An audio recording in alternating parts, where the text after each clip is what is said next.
Hello guys, అందరు ఎలా ఉన్నారు? నేనే ఈరోజు మనము తోటకూర పప్పు చేస్తున్నాము.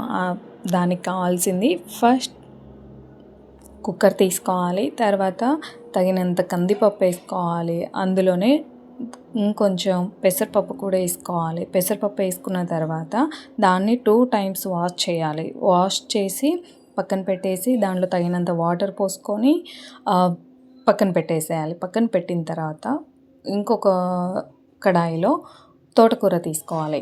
దాన్ని 1 టైం నీట్గా వాష్ చేసిన తర్వాత ఇంకొంచెం వాటర్ తీసుకొని ఉప్పేసి ఒక 5 మినిట్స్ పక్కన పెట్టేసేయాలి. అంతలోకి మనకి పప్పులోకి కావాల్సినవి ఒక ఆనియన్, అలాగే ఒక టమాటా తీసుకోవాలి. దాన్ని చిన్నగా కట్ చేయాలి. కట్ చేసి అలాగే ఆనియన్ని కూడా కట్ చేయాలి.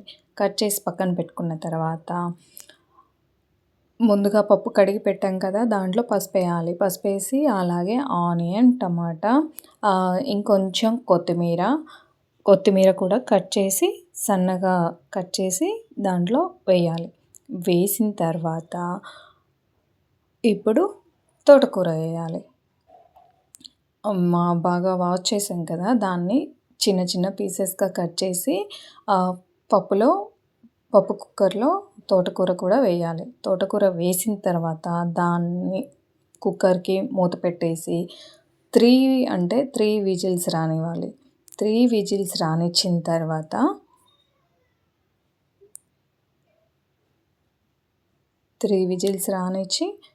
దింపేయాలి. దింపేసి అది ప్రెషర్ అంతా పోయిన తర్వాత ప్రెషర్ ఆగిపోయింది కదా, ఆగిపోయిన తర్వాత మూత తీయాలి.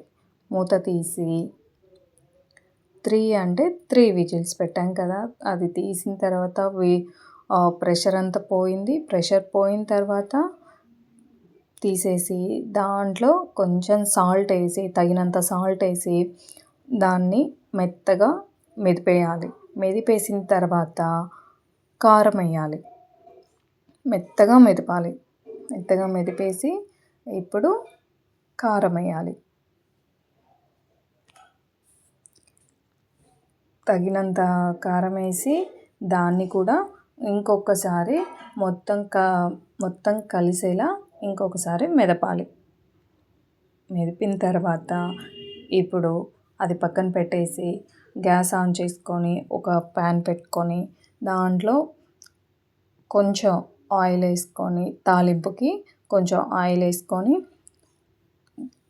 దాంట్లో తాలింపు గింజలు, అలాగే 5-6 వెల్లుల్లి రెబ్బలు మెత్తగా నలగొట్టేసి దాంట్లో వేయాలి. అది కొంచెం వేగిన తర్వాత ఇప్పుడు ఎండుమిర్చి, కరివేపాకు 2 వేసి ఇంకొంచెం 2 నిమిషాలు వేసి పప్పులో ఆ తాలింపు వేసేసి కలిపేస్తే సూపర్ అంటే సూపర్ టేస్టీ తోటకూర పప్పు రెడీ అయిపోతుంది.